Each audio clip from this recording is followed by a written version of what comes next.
Hello बच्चों, welcome to my channel. मैं आपकी पूनम मैम आज कराने वाली हूँ क्लास 6 का इंग्लिश का पेपर जो आपका लास्ट ईयर फाइनल में हुआ था 2023 और 24 इवनिंग का है। Class 6 subject English. देखिए टोटल पेपर आपका 2.5 घंटे का होगा और ये 60 मार्क्स का है। आप चाहो तो इसमें पूरे पूरे मार्क्स ला सकते हो अगर अच्छे से आपने समझ के किया, प्रैक्टिस की। कि पेपर ऐसे ही आता है, बस आपका चेंज हो जाएगा पर करने का तरीका वगैरह सब सेम होता है। तो आपको 4 सेक्शन में बांटा गया है। Section A B C D. First section 16 marks, second 12 marks, third 14 marks और लास्ट में जो लिटरेचर सेक्शन है वो 18 मार्क्स। ठीक है, आपको सारे सेक्शन करना कंपलसरी है। चलिए अब यहाँ से स्टार्ट करते हैं सेक्शन ए से। ये आपका दिया है read the passage given below. आप इस पैसेज को आपको पूरा पढ़ना है और इसकी पढ़कर इसके क्वेश्चन आंसर को आपको टिक करना है। देखिए सबसे पहले जैसे आपने इसको पढ़ लिया, अब मैं आपको क्वेश्चन के अकॉर्डिंग आंसर टिक करवा देती हूँ। What did the two old carpenter find out one day. तो इसमें पूछा गया है कि जो कारपेंटर है ना वो क्या ढूंढ रहा था, फाइंड वन डे, एक दिन क्या ढूंढ रहा था। आप पहले इसको पढ़ेंगे बेटा, पढ़ेंगे तो देखेंगे यहाँ पे कारपेंटर क्या ढूंढ रहा था, found special piece of wood. तो आप इसमें चारों में से देखेंगे भाई क्या आ रहा है, तो ये बी। आपका आंसर क्या होगा, बी। ठीक है, ये हो गया। अब चलते हैं हम आपके सेकंड पे। What did the carpenter make from the taking piece of wood. तो मतलब भाई वो किस चीज़ के लिए, मतलब वो लकड़ी के टुकड़े को ढूंढ रहा था। ए पपिट, ए पपिट। आप इसे पढ़ोगे ना पैराग्राफ में, ऑटोमेटिक आपको समझ में आने लग जाएगा। आपको एक क्वेश्चन भी देखना है कि बुक में मेरे कहाँ पर है, उसके आगे पीछे आपका आंसर मिल जाएगा। जो बच्चे मतलब थोड़ा सा इंग्लिश में वीक होते हैं, नहीं समझ पाते, तो उनके लिए तो काफ़ी हेल्प मिल जाती है। Why did the carpenter send Kachu to school. तो भाई क्यों देना चाहता था इसको, तो देखिए आप, मैं आपको इसमें से ढूंढ के बताती हूँ। ये रहा, देखो, he is made the puppet name Pikachu from surprise Pikachu eyes moved in miss carpenter decide to go to school learn and explore. क्या करना चाहता था ये। अब इसको आप इसको इसमें देखिए, ये चीज़ चारों डेफिनेशन में से आई है। ये चारों जो आपके ये दे रखे ए बी सी, इसमें से आई है। हाँ ये आ रखी है, तो आपका आंसर होगा डी। ठीक है, व्हाट पार्ट ऑफ द ये Pinocchio body grew longer when he told I lie. तो वो बोल रहा था कि मतलब व्हाट पार्ट, उसका कौन सा पार्ट झूठ बोलता था। तो आप इसको आप पढ़ेंगे तो आपको समझ में आ जाएगा। जैसे आपने यहाँ पे था आगे, आप इसके आगे का पढ़ो। Important lesson about the honest the most magical part what is the nose. Nose, ये नोज है, क्योंकि जब वो झूठ बोलता था तो उसकी नोज बढ़ जाती थी। तो आपका आंसर होगा हिज नोज। क्या है आंसर, हिज नोज। ठीक है, in the passage word the adventure is use. मतलब इसमें पूछा है कि इसमें एडवेंचर का मीनिंग क्या है। देखो एजुकेशन टास्क तो नहीं होगा, रेगुलर एक्टिविटी तो थ्रिलिंग जर्नीज भी हो, कि थ्रिलिंग मतलब एडवेंचर, खतरनाक जर्नीज। तो इसका आंसर होगा सी। ठीक है, अब इसी तरीके से आपका सेकंड पैसेज भी आ जाएगा। आप इसको फुल पूरा पढ़ेंगे, सबसे पहले इसको पढ़ेंगे अच्छे से, इंडियन विलेज। फिर ठीक है, आपने इसको पूरा पढ़ा, फिर आप इसके हम क्वेश्चन आंसर पे आ जाएंगे।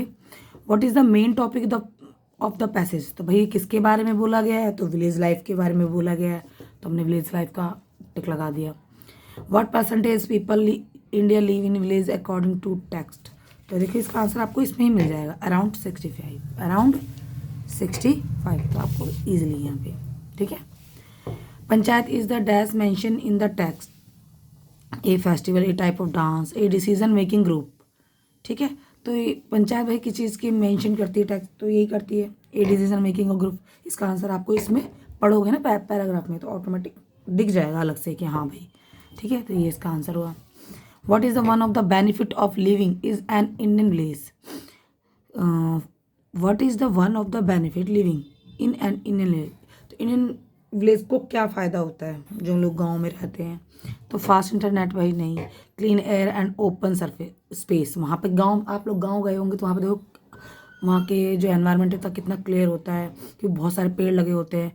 और वहाँ पर क्या होता है, बहुत सारी जगह खाली होती है, बड़े बड़े घर होते हैं ना, और शहर में तो घर छोटे छोटे होते हैं। तो इसलिए clean air and open space, ये आप इसके पैराग्राफ में से पढ़ोगे तो भी आपको ईजिली क्लियर हो जाएगा। ये तो जैसे है कि जो बच्चे बहुत को समझ में आता है तो वो तो ईजिली आंसर निकाल लेते हैं, पर जो बच्चे वीक है तो आपको घबराना नहीं है, आपको पैराग्राफ पढ़ना है। पैराग्राफ के अकॉर्डिंग आपको सब कुछ इसमें आपको मिल जाएगा। ठीक है, ये देखो लिखा है ना, मैं आपको दिखा देती हूँ। कि the means they have light their homes just like we do. Village also offer clean air and open place making them really refreshing. Living in village in like being of big family. ठीक है, तो आपको ये मिल गया ना answer. ठीक है, अब चलते हैं हम फिफ्थ को. इसके फिफ्थ पे in the sentence many village have a panchayat A group 5 to 15 people who help in making important decision. तो मतलब जो कह रहे हैं 5 से 15 लोग हैं वो किस चीज़ पे डिसीजन लेते हैं. देखो आइडियाज़ पे तो नहीं लेते. सत्याग्रह. प्रॉब्लम्स क्वेश्चन चॉइस, वो प्रॉब्लम्स के लिए डिसीजन लेते हैं. What does what decision means. What does the word decision means. Problems ही हुई, डिसीजन हो गया. प्रॉब्लम्स के अकॉर्डिंग तो उसे भाई लिए जाते हैं कि डिसीजन भी इसका क्या किया जाए, इसका क्या नहीं किया. इसका आंसर होगा प्रॉब्लम. ठीक है, तो यहाँ पे आपका सेकंड क्वेश्चन भी खत्म होता है. अब आते हैं हम सेक्शन बी. ठीक है, इसमें आपको देखो ये एप्लीकेशन दी हुई है. जैसे आपको दे दी है 1 day लीव, आई मीन आप सिक लीव. आप चाहे तो ये वाले ये जो क्लू दे रखे हैं आप ये भी यूज़ कर सकते हो और चाहे तो नहीं भी यूज़ कर सकते हो. आपके स्कूल में टीचर्स ने ट्यूशन में मैडम ने लिखवा रखे होंगे तो आप उस सिक लीव को लिख सकते हो. ठीक है, आपके मार्क्स नहीं कटेंगे. और सेकंड में दे रखा है भाई you are Rajat Ritu living a majestic mind hall. मतलब किसी हॉस्टल में रहते हैं और उनको अपनी पॉकेट मनी मंगवानी है अपने फादर से. तो write a letter to your father asking for money. मतलब अपने पापा से पैसे मंगवाना है तो उस बारे में लेटर लिखवाना है. तो आप इसके एक क्लू भी यूज़ कर सकते हो चाहे तो, जैसे आपके टीचर्स ने लिखवाया हो आप वैसा कर सकते हो. ये आपका सेक्शन बी में क्वेश्चन नंबर 3 भी बस लेटर्स हैं बेटा. आपको 2 में से कोई भी एक करना है आपको. अब क्वेश्चन नंबर 4 देखिए. Right a paragraph. इसमें आपको माय फेवरेट टीचर, तो 6th क्लास के बच्चों को माय फेवरेट टीचर स्कूल में लिखवाया होता है तो आप माय फेवरेट टीचर लिख दो. अदरवाइज नहीं कोई टॉपिक ऐसा था नहीं लिखवाया तो आप ये जो आपके क्लू दिए हुए हैं इसको थोड़ा सा इस्तेमाल करोगे तो आपको हेल्प मिल जाएगी. ठीक है, और यहाँ पे दे रखा माय फेवरेट स्पोर्ट, तो आप इन दोनों में से कोई सा भी एक कर सकते हो. 6 मार्क्स का है. ठीक है, आप तो बना के भी इसको भी लिखा जा सकता है. अब आज चलते हैं हम ग्रामर सेक्शन पे. ये बहुत इंपॉर्टेंट है, बहुत जल्दी हो जाता है. बस बच्चे को समझ में आना चाहिए कि किसके संग क्या लगाया जाता है. देखो पहले बढ़ते हैं. She dash going to the store after work. देखो गोइंग कंटिन्यू टेंस है. सी के संग क्या आता है इज, हेल्पिंग वाला है ना. ही शी इट के संग सी आता है. आई के संग हमेशा एम आता है. वी यू देख के संग आर आता है. तो देखो यहाँ पे शी है तो यहाँ पे आप ये देखेंगे इज एम आर हैज़, तो यहाँ पे क्या आएगा इज. ये आपका first is. Second Ravi dash a big house. तो देखो ये हो गया हैव हैज़. रवि के पास एक बड़ा घर है. इज नहीं आएगा. इज क्यों नहीं आएगा, क्योंकि इसमें बोलो उसके पास है तब नहीं. हैज़ और हैव का प्रयोग होता है.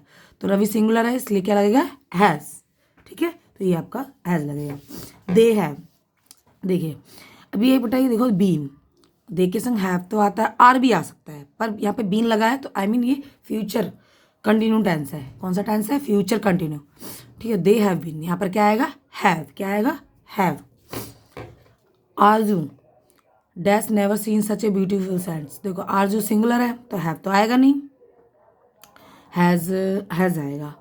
और आर भी नहीं आएगा क्योंकि आर तो प्लूरल के साथ आता है और आई के साथ आता है. तो यहाँ पर क्या आएगा हैज़. आप ऐसे भी देख के समझ के भर सकते हो. और सी इसके संग देखो एम तो आ नहीं सकता, आर है आ नहीं सकता, हैव आ नहीं सकता. ये क्या आएगा is. She is a talented artist. यहाँ पर आपका ये ग्रामर सेक्शन 5 मार्क्स का कंप्लीट हुआ. आप इसमें कोई भी 4 करने हैं. मैंने आपको 5 फिल करा दिए हैं, कोई भी 4. मतलब मैंने आपको ये बताया है कि ऐसे पेपर आता है और ऐसे समझ के भरा जाता है ताकि आपको दिक्कत ना हो. ठीक है, अब चलते हैं प्रेपोजिशन पे. प्रेपोजिशन को थोड़ा सा समझ के भरना है. अगर किसी बच्चे को थोड़ा सा कम समझ में आता है थोड़ा सा ध्यान रखना है इसमें. मैं वो भी बताऊंगी कि कैसे भरा जाता है.